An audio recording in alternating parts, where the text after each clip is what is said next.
Hello, hello, hello, and welcome to this episode of the Brush Hour. We have Ricardo Herrera. Am I saying that right? That's fine. That's fine, brother. Yeah. And he has really the brand of Ricardo, the painter on Instagram, as well as the owner of TPG Paints and Stains.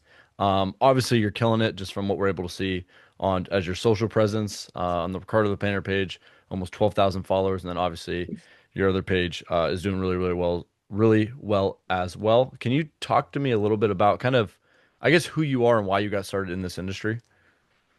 So I started painting at a very young age. We had a family friend who was always over for barbecues and holidays and whatnot, and he was kind of jump starting his business. So I was very young, and he was just always complaining how he couldn't find help, to go out there and work with him. And while I was young, and I was trying to make $20, so I kept bothering him, asking him, hey, take me, man. And then before you know it, he asked my parents, hey, like Ricardo keeps asking me, do I take him? And they're like, yeah, they're like, take him, just don't pay him too much. And then, I worked with him throughout. I mean, from when I was 12 up till when I was like 19 was when I really stopped working with that guy there. Awesome. And so at around 19, is that when you started your business? Yeah, so I graduated in 2019, and that's when I started my LLC. I didn't really go full force working for myself only up until like December, November of 2020. But I've always done a little bit of side jobs here and there. I want to say like 18, 19, and 2020 as well. That's awesome, man. And I guess what drew you to the painting? Obviously, that guy being able to make some money on the side, but I guess what made you go from I just want to make 20 bucks in an hour to I think this is something I actually want to get into as a career? Too much, man. I'd be lucky if I made that in a day picking up trash for the guy. But yeah, I mean, like I said, I never quote unquote had a real job. I Mhm. painted throughout middle school, high school. I went to a private school here in town, so school was really hard to where I didn't really have time to get a job after school. So I would work with him throughout the weekends, and then my junior senior was kind of when I found entrepreneurship by doing YouTube and podcasts. TikTok wasn't out just yet back then. Facebook was around. So that's kind of when I found, like Andy Frisella and those guys on their podcast. And, they would talk about being a business owner. And I was a hands-on painter, so like I was listening to that stuff. I became a really good painter working for that guy, and his English wasn't the best. So I would go with him to estimates, would kind of um, quote unquote sell jobs for him since he didn't know the language, but I can speak it, and I was a really good painter, and you know that's kind of how this came apart. That's awesome, man. That's actually really cool, like how you started so young. A lot of guys will start with, and this is kind of how it was for me too. It was high school, summer and winter, you want to make some money. College, same thing, but all the way as early as middle school is kind of cool. And then being able to find a way to add value, whether it was to help sell jobs and help with the English side of it or whatever it was, just continue to add value. And now it probably helped you learn all the sides of the business too. Instead of just you helping painting, it's like, oh, I actually have to think about how to quote this, how to estimate, how to talk to the client, and how to sell a job.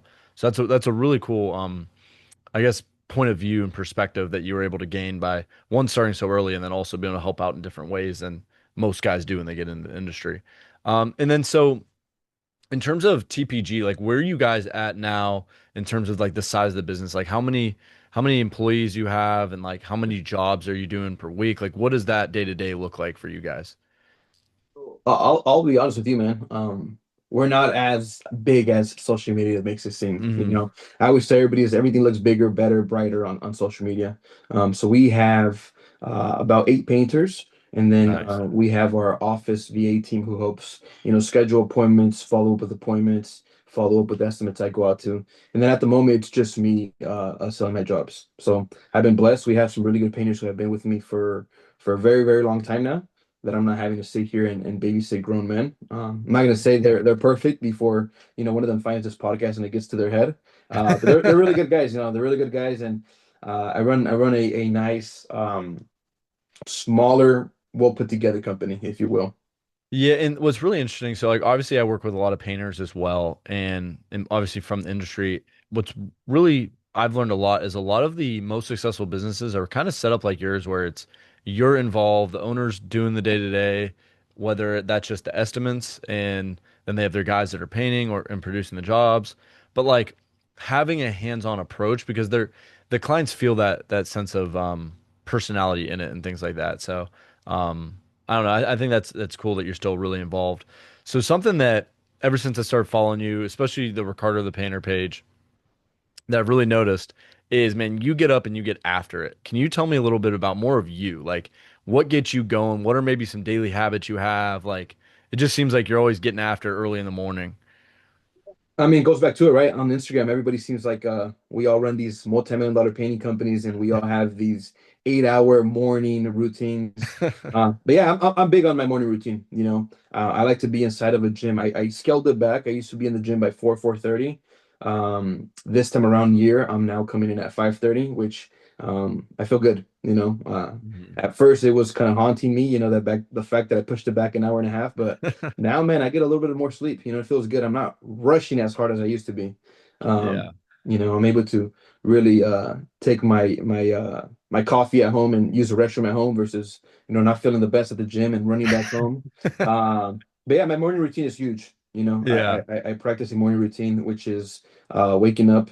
I now will go on my Bible app, and usually there's a motivational, some sort of verse quote there that I'll see, and then for the most part, I run to the restroom, take care of my stuff, do a little bit of doom scrolling, if you will, and Yeah. then I'll have my breakfast. Not a huge breakfast, but like I'll have like a bagel. I'll have some overnight oats, just something so that I can have my coffee not on an empty stomach.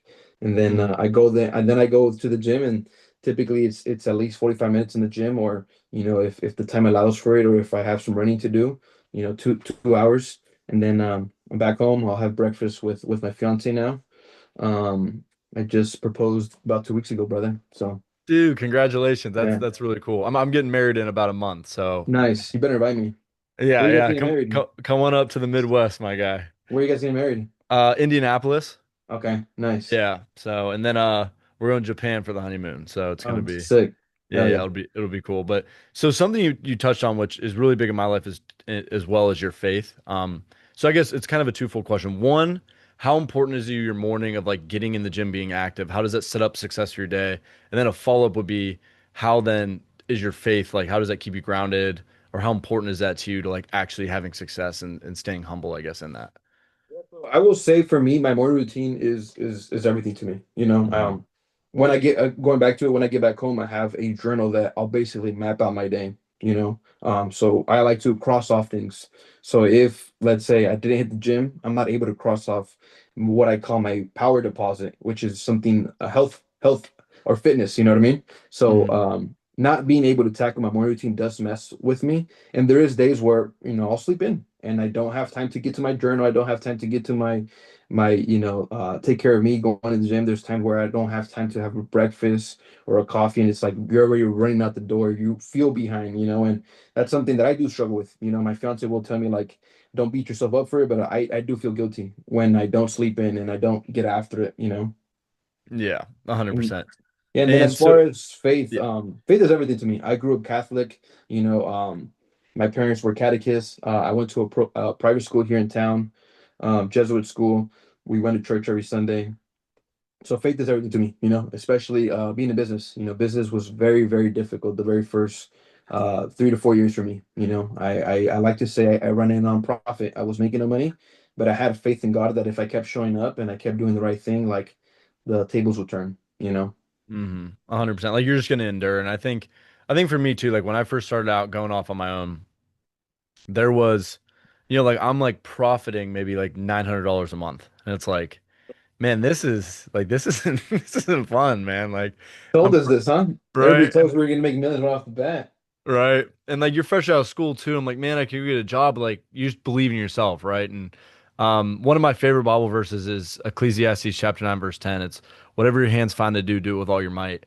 And that's something I really try to do in my business, obviously in every aspect of my life. But like it just really came down to, if I can get really good results for clients, or I can just really take care of them and do everything I can for them, it's gonna work out. And then I think just like obviously social media is such a usually a fake lens into someone's life a lot of the time, but you do see the results, right? And like I can see the results of what you're doing for your clients, of what you're doing for yourself. I mean, like whether or not you're like it's not a full picture of someone. I do see like you're at the gym and you're doing that consistently, right? And I think that speaks to the character of someone. Like, dude, waking up at 5:30, at 6:30, 7:30 for some people, that's not easy. And like to then do that, even though you don't have to, right? Like you have to show up for an estimate. You don't have to show up to the gym. But that's going to get the best version of yourself. And you don't have to go read your Bible, but like, like that's going to ground you. That's going to keep you connected to God. And like, that's important. So I think that's really, really cool. And with a lot of the people I've worked with in this industry, what I find so interesting is a lot of the younger guys. So if you graduated high school 2019, so you're like 25-ish, somewhere in there. Yeah. So like a lot of the dudes, I actually have three clients that are actually all 2019 grads. That's why I asked. It's kind of funny. And but all of them are very similar to you, where faith is important, their health is important, and they've grown their businesses and now are competing with the guys that have been in the industry for 25, 30 years. But it's just that whether it's a young thing and you're young and hungry, or like you set up your morning to have success later on in the day, right? Like all those things play a factor. But a lot of them do have like a really strong faith, which is really, really cool. And I think it really shows like for you as well. Like you just come across as a guy. And something our pastor was talking about last Sunday was when you tell someone a Christian, or no, this was Philip Anthony Mitchell, 2819 church in Atlanta. He was saying, you tell someone a Christian and they go, "Oh, really?" It's like that shouldn't be the answer. They should be like, "Oh, that makes sense. There's something different about you," right? Like it should show. And I just think it's so funny because like obviously you just seemed like such a good dude, very genuine, authentic, but like that comes across whether it was just through your social media or even the beginning of our conversation. And I think that's really, really cool. So whatever that's worth. So kind of pivoting from there, something I always like to ask is what do you think separates you from maybe other painting companies or other painters in your market? And not even that like maybe they're doing something wrong, but just like what is something that when you could talk to homeowners that sets you apart and makes you unique? I like to say that we have a very good culture here at the company, and we're young. Like, Hmm. I've always had my average age of painters under 30, you know? Of course, we'll have some guys who are like borderlining 30 or 35, but for the most part, like, our average age has always been there between like the sweet spot of like 28 down to like 23 across the board, And I like to say, like, a lot of people like to bash us younger people, especially Hmm. older folks. So when they see me and they get to know about me and like, oh, wow, like, we respect you not only because you're young and you're running a company. I was like, hey, like just wait till you meet the guys, Yeah. and then I feel like we have a good culture to where our guys can really get to know our clients and our clients get to know our guys versus just coming into a home and just throwing random subs and your homeowners will never talk to them and they don't even have the same language. So even if they wanted to, they can't talk. You know what I mean? So I think that's one thing that separates us. When you scroll through my Google reviews, it's not just Ricardo and his team, Ricardo and his team. No, they will name drop the individuals that make up the company. And that's Yeah. huge to me. You know what I mean? Because I didn't build this alone. I built this with them. Hmm. Another thing too is just our social media presence. Ever since day one, I've been very consistent and very dialed in with organically posting, organically reaching out to realtors, organically reaching out to general contractors. So our brand is loud, it's strong. I mean, it's been very consistent here in the valley within the past couple of years. So that's one thing that I take a lot of pride in. And I feel like is able to separate us. Our clients don't just have a couple videos to choose from, whether they like us or they know that we do a good job. No, they have a couple thousand videos. They don't have a couple reviews. They have a couple hundred reviews. I'm Hmm. not just on two social media platforms, on across eight different channels, right, if you will. So I think that we while being a company that's very niche in just residential repaints, we are able to kind of be a full company that's going to be able to service you, and you're going to be able to find us on different platforms and really be like, I like these guys or I don't like these guys. You know what I mean? Hmm. Yeah, no, that's honestly really cool. And so I guess to kind of piggyback off of that, where you said your social media was a bit organic social was a big aspect of it. I guess that takes me into maybe some marketing questions. So are you just mainly doing organic posts? Are you running meta ads? Are you running like Google LSA ads, SEO I've stuff? What does that look like? I've always ran meta ads. Hmm. I will say though, our brand and my clientele comes from my organic posting. Yeah. I have yet to crack the meta ads and be like, hey, like if you go to this company, you spend $10,000, they're going to give you 200 leads and you're going to close them all. You know what I mean? Hmm. But I've always ran meta ads. Like I've never turned them off. Whether I'm trying to do them with someone local, I'm trying to do them with one of the bigger names in the paint industry, trying to do it myself, but I've always ran them because I've always known that people need to see you, you know? Yes, 100%. So what does that look like? Like where are you at today? Is it mainly video ads? Is it picture ads? Like what does that stack look like? It's a mix of both. Hmm. Though I know it's very popular where you have like the owner, like it's a selfie of him, and then like the two pictures of like if it's an interior, exterior, cabinet, and then I do a lot of videos as well where it's like, hey, if you're looking to paint your home soon, make sure you watch this whole video. My name is Ricardo, et cetera, et cetera, et cetera. That's really cool. And do you think, have you seen, because for us, we've seen a lot of success with video ads, where we'll have the homeowner or project manager or someone like high up in the company walking through the project. So instead of just like the selfie video, it'll almost be like one of their painters recording them, or we'll send our team out. And they'll be walking through the property and saying like, "Oh, hey guys, check out this exterior we just completed in like for you, it'd be like Phoenix or whatever, right?" And then they just walk through like and talk about like, a couple things that were something, how they change it, things like that. We've seen those kill it. Testimonials have been great. So I'm just curious, like down in your market, what has been really successful for you? They're all really good. I wouldn't be able to say Mhm. one's better than the other, to be honest. Mhm. Some videos the algorithm picks it up and it takes off. Sometimes people are tired of seeing you. You know what I mean? They want to see one of your painters. Yeah. I mix it up. I'll have videos with my guys and they do really well. Mhm. So I That's think really, they all really do cool. well. So then outside of Meta, are you doing some Google stuff or what does that look like? Or is it just the reviews? At the moment. I do want to start running some Google stuff, some LSA stuff.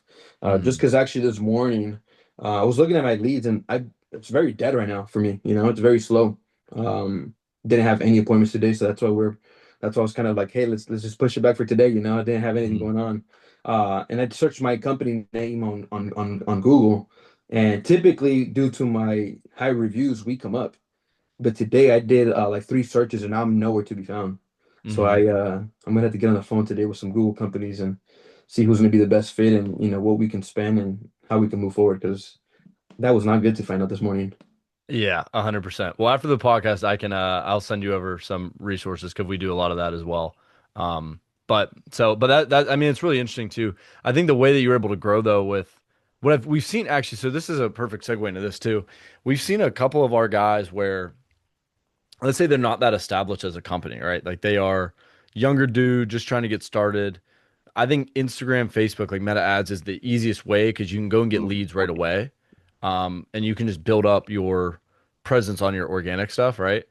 And so for them, that was the best way to get started. So like you're killing it already with just that.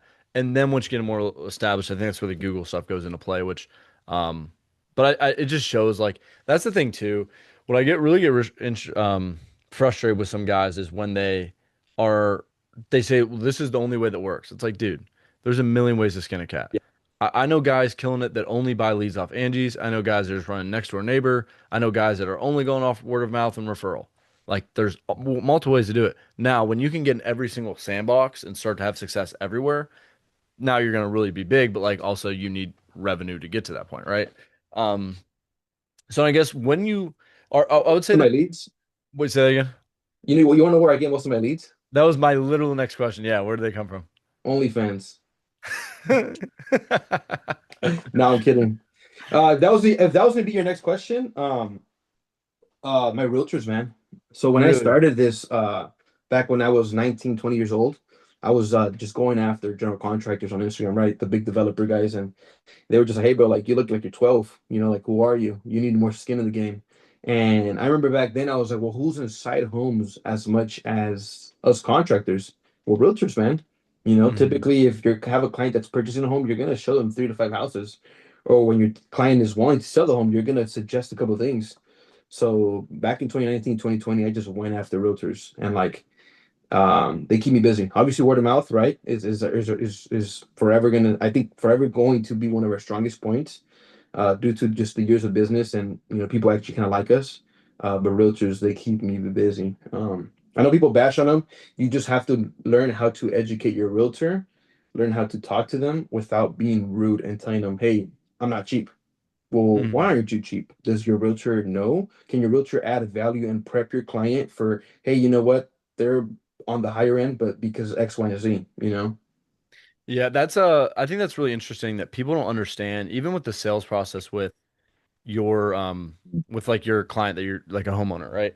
A lot of it is education. Like they don't Yeah. understand that, hey, like we need to put a coat of primer on and two coats in some areas. Like that costs more and that's it's not versus, oh, I got this handyman, he's just gonna throw a coat of paint on, or I'm just gonna go throw a coat of paint on. It's like, well, now it's gonna bleed through, it's not gonna look good, or if it's an exterior, like within a year, the sun and rain is gonna beat down on it. Up by us, we got the winter as well, and that like you better have some good paint on there and usually two coats like but you have to educate them on it. So that makes a lot of sense when you say that about the realtor because they're really good. Like that's what I say a lot with our clients that we work with, right? It's listen, you're a really good painter, right? Like these guys, you're really good at painting. We don't need you to be Kim Kardashian, and become this influencer. Like we're gonna take that over for you and do that so you can keep being really good at what you do.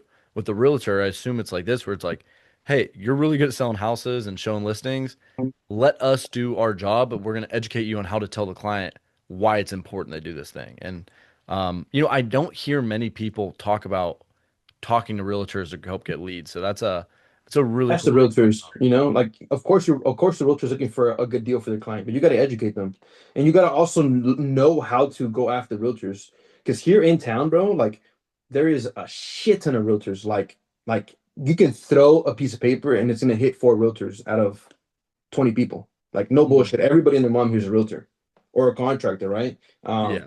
So again, you got to also know how to work with what realtors to work with because all the realtors are going to take your business and they're going to take your money because they're always looking for something. You know what I mean?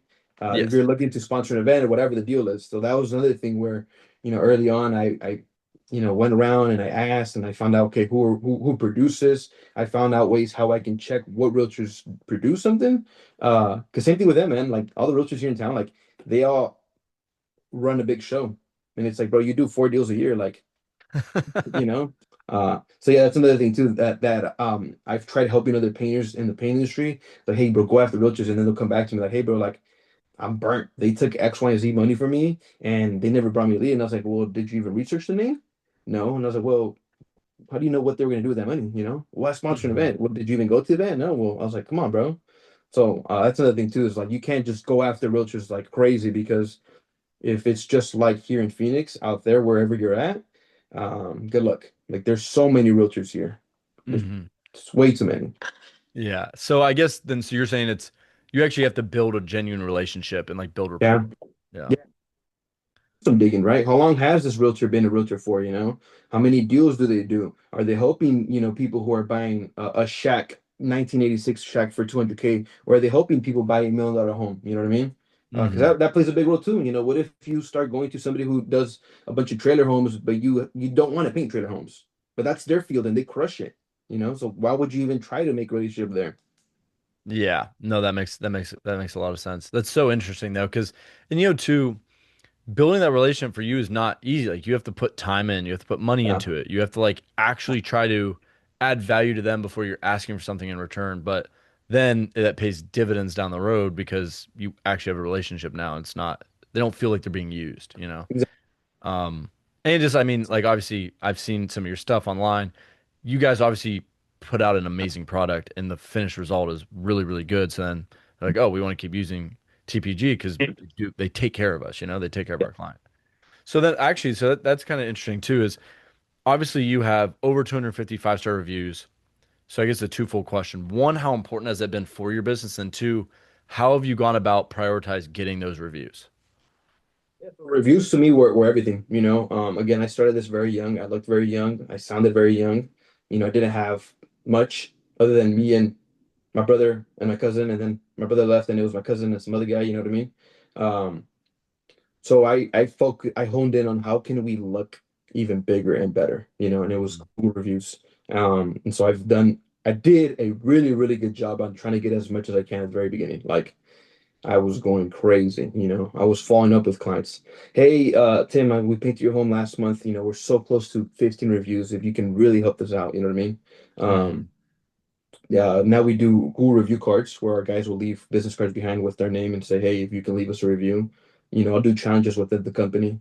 Hey, $20 to whoever can get the next review. Do That stuff like that. Because reviews to me are big.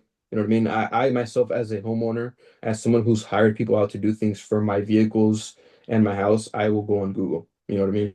Yeah. I tell everybody is if you're not on Google, it's because uh, you either don't want to make more money or you do shitty work, and you know that people are going to go on there and leave you a bad review. Like Yeah. that's what I tell homeowners all the time. You know? I mean, because like for you to have 250 plus, you're obviously doing something right. Yeah. And like even to me, that popped out to me, and that's just in your Instagram caption, and it's or bio. And to me, it's like okay, if you got because people one are so lazy, and there's a lot of people that would say yeah this or refer you like yeah this guy's great, I give him a 5-star review, but won't actually do it. So to get them to actually do that, I think is cool, and it's cool to hear that you're incentivizing your workers of like whether it's the Google thing or just hey we're so close to this and really making the homeowner feel like they're helping you out, right? And but again, they're only going to do it if you did a really good job, if you were personable, and if you had um, a good rapport with them while you were working at their house and working on their home. You know what I mean? So, and then I guess, are you guys doing any text or email marketing to like past customers to try and get repeat business? Maybe did their interior and I went to exterior or anything like that? Blast button on my CRM probably like less than 5 times. So Really? I don't do much of it. I probably should. Yeah, I mean, I painting's interesting because it's not like it's like a lawn fertilization or something like that where you can do it every single year. Yeah. It's It's, it's usually one and done, or maybe you get if you did interior, you do exterior, right? But that's really interesting. So with all this, like obviously you're a young guy, I mean, you've been in the game for what, like probably over 10 years now. But still you're a younger dude and you've built this business on your own, which is really, really cool. What would you say to a painting contractor who's trying to take their either painting company to the next level or get started in it? I mean, just really, if you would have asked me this 5 years ago, I would say everybody should be an entrepreneur. You're asking me now as I run a real company with real employees, real payroll, right? Real insurances, and you name it. You know, I love to go down that rabbit hole because I always tell everybody there can be some high paid entrepreneurs, but they don't run a real business. You know what I mean? So I got to drop that. But if you ask me now, and you're thinking of becoming an entrepreneur, you're thinking of starting a painting company, really sit down and um find your why and do you truly want to do this? Because for the most part, it's not going to be easy. You know, especially if you come from a background like me where you didn't learn much and you don't know how to bid things correctly, you're going to struggle. You're going to eat shit. So that's what I would say to the person who was thinking of going into a business because it's very easy for you to be an employee somewhere and be like, well, the owner probably makes X, Y, and Z because he has X, Y, and Z. If I went out there and I did half of what he does, I can have half of the stuff he does. Which like, how long has he been doing that? Were Hmm. you there when he had to ask the wife, like, "Hey, can I borrow $2,000 for payroll?" Were you there when he had to decide whether to pay somebody or take his wife out on a date? Were you there? You know what I mean? So that's what I would say. Like again, 5 years ago, you would have asked me. I was on a high. Everybody should be an entrepreneur. It's the best shit ever in the world. Now, some years in the game, this shit's hard. You know, Yeah. I've cried. I've wanted to throw in the towel. Um, I'll say it. It's my best piece of shit. You know what I mean? Being a business owner is a piece of shit, but it's the best thing. That's the best thing I've ever done. You know, I will never trade it for anything. Um, Now, Hmm. if you're a company that you've been years in business and you're looking to grow and scale, find out what makes you happy. You know what I mean? I am very happy with the company that I run today. To some people they're like, "Oh, bro, you're too comfortable. You should grow more. You should scale." I'm happy, man. You know what I mean? At the current stage of life where I'm at, I have everything that I truly want. My fiance and I live a very, very good life for what we do. Um, you know what I mean? To some people, they really need 50 employees, 30 employees, and millions of dollars in debt. To me, I'm happy. I I Hmm. I I I enjoy this. I get to wake up and be like, fuck yeah, another day with my guys. You know what I mean? I get to barbecue with my guys and have a good time, and they don't hate me, and I don't hate them. You know. So yeah, really find out what makes you happy though, man, because you can be chasing this image on Instagram, and that's not gonna fulfill you. Hmm. I like to say that I do get to sleep at night. There was times where I was not sleeping at night. Now I get to Hmm. sleep good at night. You know what I mean? Hmm. To find out what's going to really serve you and make you happy. Not what makes other people happy, not what your coach is saying on social media, not what the guru's telling you, like what makes you happy. Yeah. Dude, that's honestly, that was amazing advice. And I think so many people want to ask them that question and nothing against them, but it's usually just like a fluff, almost like politically correct answer. Like, yeah, man, it's great. Chase your dreams, go after it. Which, yes, do that, but like also you have to understand going into it, it's not all like sunshines and rainbows. There was a who was it? It was like some Navy SEAL guy. Like, dude wanted to be a Navy SEAL, so he asked some retired SEAL, like, "Hey, like I think about doing what should, like how should I start?" And the SEAL gave him every reason not to do it. Like Yeah. told him it's horrible, it's gonna suck, like this, like every bad thing that comes along with it. But the reason he did that was because if he heard all that and then still was like, okay, I still want to pursue this, then it's like, okay, then you're going to be cut out for it. But it's like the curve of uninformed optimism is like when you start out, right? Like they probably see some painter on Instagram, oh, I can do that, right? Like you're saying, if he has all that stuff, I can have that too. Okay, so uninformed optimism, kind of start moving forward in it, and then you start to get some information. Oh, now you get to informed pessimism. And then that's where a lot of guys either quit or like, okay, I'm gonna keep going. And then you get all the way down. It gets even harder. You learn even more. You learn, oh, I need insurance. I got to pay payroll tax. Got. Then you get into the valley of despair. But then once you kind of get through that, right? That's the sleepless nights you were going through. Then you get into informed optimism. Like, okay, yeah, this is hard, but there's also some good at the end of the tunnel. And then you get to success. And so many people churn out at that valley of despair, the informed pessimism arc. And you just have to understand, like, dude, anything worth doing in life is going to be hard. Like if it was as easy as like I'm going to start this, open up an LLC and just make $1 million, like every single person would do that instead of getting a job. Like that just makes sense, right? So I think it's cool that you shed some real light on it and you're just kind of real about what comes with it. Yeah. Again, though, if you would have asked me this 5 years ago and you weren't an entrepreneur or thinking of being an entrepreneur, I'd be like, damn, bro, like, what are you on? You know? But now that Yeah. after some years in the game, like, man, I used to motivate so many people around me to start businesses. And I'd say like 20% of them still own a business to this day. And I would motivate the shit out of these guys, bro, to where they would quite literally quit work and go start a business, and then like 2 years down the road, they're like, bro, how do you do it? I'm like, how do you not do it? So like Hmm. again, yeah, I've spent some years, being a true entrepreneur that I can now not give you that advice and not get you hyped up because I'm really good at that. I'm really good at motivating you and thinking, having you paint that pretty picture and telling you, hey, it's gonna be hard, bro, but you got this. Um, Yeah. yeah, I don't need to lie to people anymore. Hmm. The other day, I'll share this. The other day, I had a gentleman applied to be a sales guy here at the company. And I know the guy, and I've known that he wanted to do his own business forever ago. Because one day he walked up to me at the gym. He said, "Hey man, I know of you. We have mutual friends." He's like, "I work for a big HVAC company here in town. You know." He's like, "But I want to do what you do." And I was like, "What's that?" He's like, "Be an entrepreneur." I was like, "All right, cool." Like we kept in touch, followed each other on Instagram, and then he wasn't bugging me, but he was following up with me. Hey man, like give me a position at your company, give me a position at your company. And so we jumped on the phone and I was like, hey man, like after he had told me all the good things, 'cause I mean, the guy was making good money, he worked at a good company, so he learned really well how to sell. Really good. He knew his shit. All he needed to do now is take the action to go start the business. And so we're on the phone, and he's like telling me all the good things. And I mean, the guy's great. I could have sold him and be like, hey, bro, come work for me. Work for me for the next 3, 4 years. Let's get my company here, and then you go start your own thing. I could have done that, but I was on the phone, and I was like, hey man, I was like, what do you truly want to do? And that's when he said, bro, I still want to do my own thing. And I was like, well, why don't you? He said, well, I did it 3, 4 years ago, but back then I didn't work for this bug company, so I didn't know how to properly bid things. He's like, it's my license, bro. He's like, I don't have a license. I'm like, well, bro, I was like, you're gonna waste more time coming to work for me. I was like, go get your license tomorrow. I was like, go put your Yeah. 2 weeks in right now, you know? And yeah, the Mhm. guy, it went from like he was on this high on like coming to work for me, and he was like, you use me for my benefits, I use you for the time in between, to where I was like, hey, bro, like hang up the phone right now, and like if you're really about it. And I mean, I was dropping on him. I was like, hey, bro, if you're really about it, like you really, you talk all this big game, like you've already got it, go do it. And I mean, now I see the guy, and yeah, that same day he put his 2 weeks in. Within weeks, got a brand new truck, and now he's out there slinging work. So I've learned though that I can be that for somebody. Versus again, I could have taken advantage of the situation. He could take an advantage of me, and then he would have came worked here. He would have done some money, but we weren't truly both happy.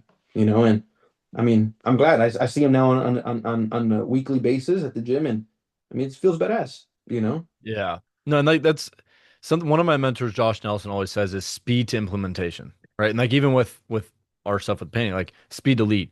Everything's about speed. Like how, like you said, dude, you're gonna waste 2 more weeks and then go like just get it done. And now look what he's doing. So I think that's great advice. So let me ask you a little bit more about the Ricardo the Painter page. Is that just like, is that like more of a painting influencer one? Are you like teaching guys? Like, what is that more like? Page is more is it's a personal page. I will post painting content. I will post things that me and my fiance do. I will post my off-roading because I like to go off-roading. I have a Can-Am. I will post gym content. Um, but yeah, I mean, I'm not trying to be an influencer, you know. I just happen to have, I'm just kidding. I just happen to get lots of pictures, views, and comments, right, across TikTok Yeah. as well. I think my TikTok page blew up, bro, like 3, 4 years ago. I think we're like Oh, really? right under 30,000 followers on TikTok. Yeah. Oh, no way. Because I Yeah. obviously I see the Yeah, but Instagram. I don't really use TikTok just because I really learned like the couple of clients who have came from TikTok. That's not truly who I'm looking to do business with. Not to Hmm. be rude to whoever's come from TikTok. If you found me on there and you've then found me on Instagram, like cool, I love you. But I was like when I was focusing on it, like it was just a bunch of angry uncles telling me that I was painting the wrong way, you know. But yeah, our TikTok Yes. page blew up. But yeah, like my Ricardo the Painter, I've learned that A1 Garage or Tommy Mello shared this the other day. I mean, let's see if I can pull it up on his page, but it was something within the terms of like Apple itself has a certain amount of followers, and then like the actual CEO of Apple has like 10x the amount, right? And then it was like Facebook has a certain amount, and then it's like the owner has a certain amount. So it's like even with my page, right? I think TPG Page Saints has under 5,000 followers, and then there's my page that's like right under 12,000. So I've learned that people want to see us, you know, and I've Mm. understood that people do want to do business because of me, and that's fine. You know, I love that. So that's the reasoning behind the page. That's Um, really cool. All and right. it's Yeah, I'm fun. I unsure. enjoy it. I enjoy doing content. Like it's fun. Yeah, it's not a job for you, just as you just putting stuff out. That's really cool. Yeah, I just wasn't sure if that's like if you do like a mentorship or you do anything like that. Um, just because that thing it's blown up. But I do think that you're spot on with the authenticity standpoint. One question I forgot to ask, and I'm glad you brought this up about the TikTok. When you're like, what's your ideal client look like? Do you have an ideal person, or not person, but like, I guess like housing market or anything like that, or you just kind of like, we take it as they come and go from there. I've learned that my ideal client is either a business owner, because I felt like business owners really value business owners and then like looking for the cheapest thing. My homeowner for the most part is on the higher end home. So not necessarily have to be a million dollar home, but it's like definitely north of $500,000. Like Hmm. that's just what I've learned. Like 750, I've been seeing a lot of my clients like after looking at Zillow. They're individuals who make money. For the most part, husband and wife will work Hmm. really hard and they make a good amount of money and they're happy people. Um, Yeah. Another thing too of interesting, I've learned that my clients like they're in the gym. Like, Mm. yeah, because my clients will talk to me. Like, they'll be like, what gym do you go to? You know? Or I've made clients at my gyms, you know, like people are like, hey, like, you're here every day. What do you do? You know? Or it's like, hey, what's that TPG shirt you wear all the time, right? Or like, hey, I've seen you pulling your truck. What does the logo say, you know? So I've made Mm. friends through the gym and clients through the gym. Or I'll meet people and then they recommend me to other people. So I found that like my clients are very active one way or another way. That's really Um, interesting. And it makes sense though too, because like especially if you're dealing with realtors a lot, the obviously they're dealing with people buying and selling homes and realtors, they also want to make money too. So they're not just gonna be selling, like you said, the shack, right? Like it's yeah. gonna be like a nice room. And you're in a nice area. You're in Phoenix and surrounding areas. So it's obviously not nothing. So then I guess kind of the to end it. I got two more questions for you. One Yeah. would be, what's one lesson that you've learned from growing your painting company that you wish you knew when you started? One thing with growing my painting company and employing people is um, you can't want it more for people than they want it themselves. You know what I mean? As a good person as I am, as hardcore as I am, there was plenty of times where I've moved people in positions or I've brought people in, and I want it so bad for them that I'm like closing the naked eye to them, like showing me like, hey, like I don't want to do this. You know what I mean? I'll Yeah. motivate you to want to do it. And you're like, all right, cool, let's do it, man. And then like 3, 4 months down the road, it's like, hey, bro, you have not sold anything, or hey, like every job you've been on that you've been leading has been not the best. You know what I mean? So that's one thing that like I wish I would have been better at. You know, there was people who I kept too long in my company, or I was the nice guy, you know, or I just couldn't fire you 8 months ago, so then we let it stretch to where like we're both sitting across from each other and we're just like, I think we're done here. And it's like, yeah, I think so too. You know? Yeah, yeah. No, it's It's hard too, hard 'cause though. It's hard, man. And like when you tell that to somebody who doesn't employ anybody, who's never employed anybody, and has never hired people, and has never fired people, and has never paid anybody money, like you don't understand that. People are like, "How's that so hard, man? Just fire them." It's like it is hard, bro.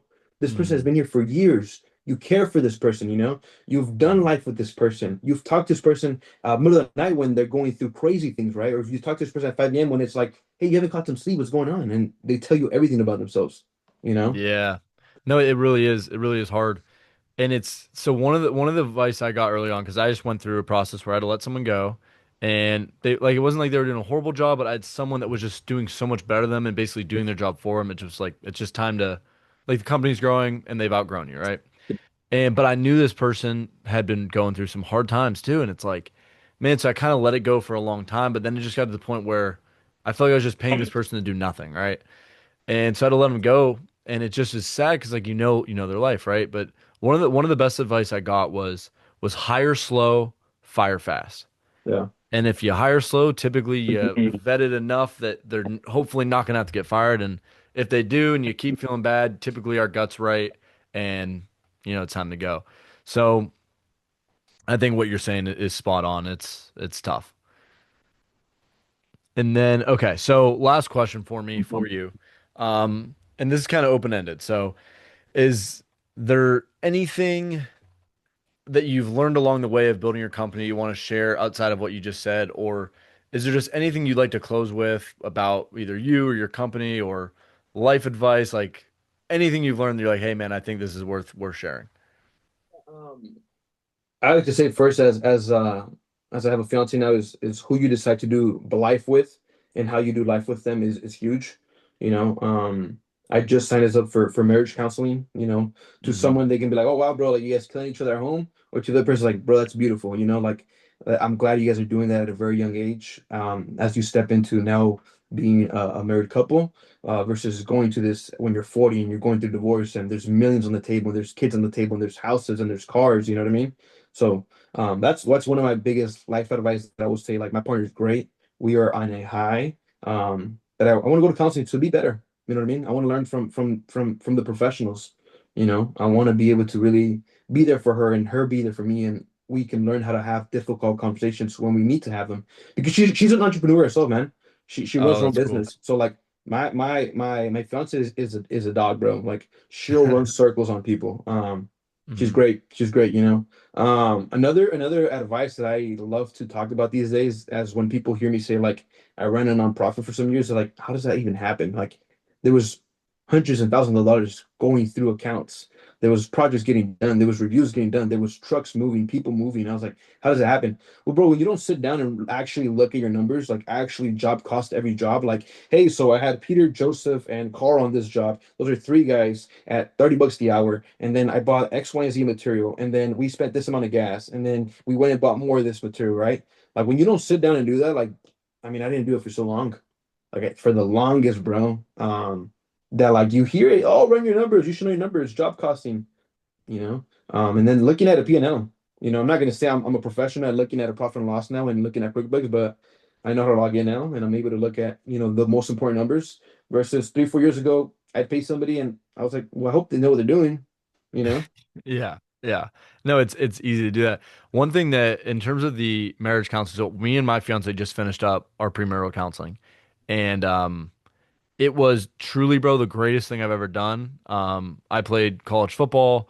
I went to school for it. I started a business. Like, I've done a lot of things, and I want to tell you, like, that has been so amazing because not only did it make our relationship better, it made us understand what like a bit like biblical marriage really is, and it helped me appreciate it more. But two, it just helped me become a better man. It helped me to understand different things, like where I need to step up, things like that, which was really cool. And like the guy we did it with, he's a wrestling coach. Like he's kind of like a badass dude. He's not, I don't know. Sometimes you have like these American Christians that are just a little bit, I don't know. They're kind of soft sometimes, and it's like he's just like I was a exactly gonna say that. I was gonna say, were you saying he was not soft?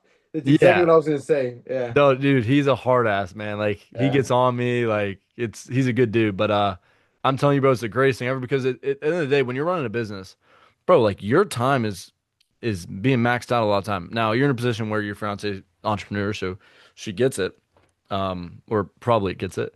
But like, when you come home and there's that understanding where you have peace at home and there's not like, well, why didn't you do this? And where were you? And I like, dude, that's not good, bro. When you come home with peace, when then, for the next year or two, it might be hard. You're going to plan a wedding, you got your business, you're trying to grow it.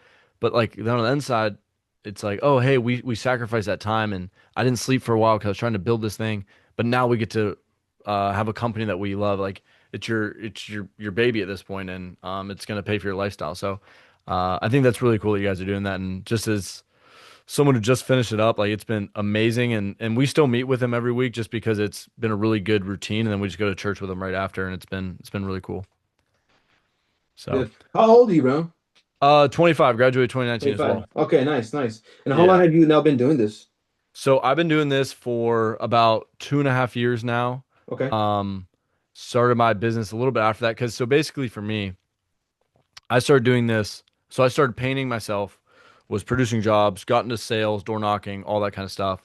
And then we hired an agency with the company I was like working with, who's my buddy who owns it.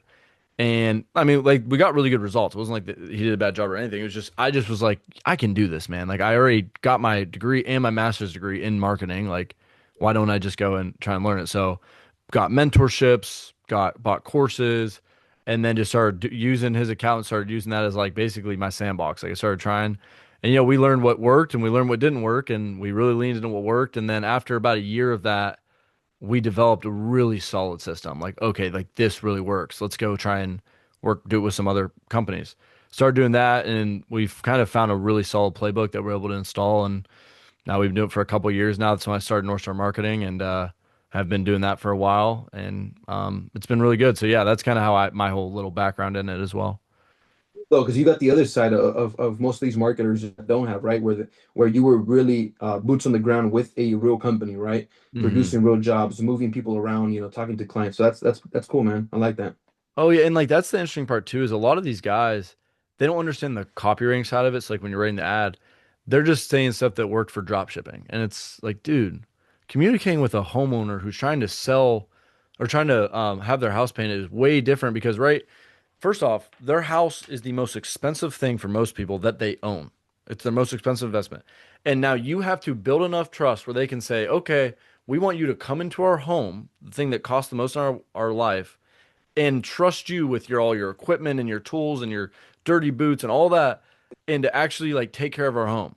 So the way that we have to do it, we have to build trust more than we have to just try and push out sales. Like, but then once you have the trust, it's easy to sell. You've pre-framed it. So, like you said though, me having the whole background of 7, 8 years of the industry and having it's cool too because like what I love too about what I do is all the people I work with have become friends almost where it's like kind of funny, like my client, but it's like, dude, like I'd hop on a call with them and just BS with them. And, but a lot of them are just guys that want to do really well. And like you said, have the morning routine, like get after it, are all in on their business and they're just driven people. And I guess you're probably not investing in marketing if you're not driven, like you're probably just okay. But yeah, so that's kind of where I'm at and a little background on me as well. So, well, Ricardo, I really appreciate your time, man. I always say time is the most valuable thing that someone can give. So, for you to sit down for an hour, it means a lot, especially as we're growing this podcast.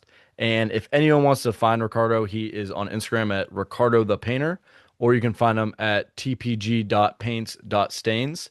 He's got awesome content there. Or if you just want to get some motivation, just check his story out every morning at 6 a.m. and get after it. So, Ricardo, seriously, thank you so much. And everyone, thanks for tuning in. This was The Brush Hour.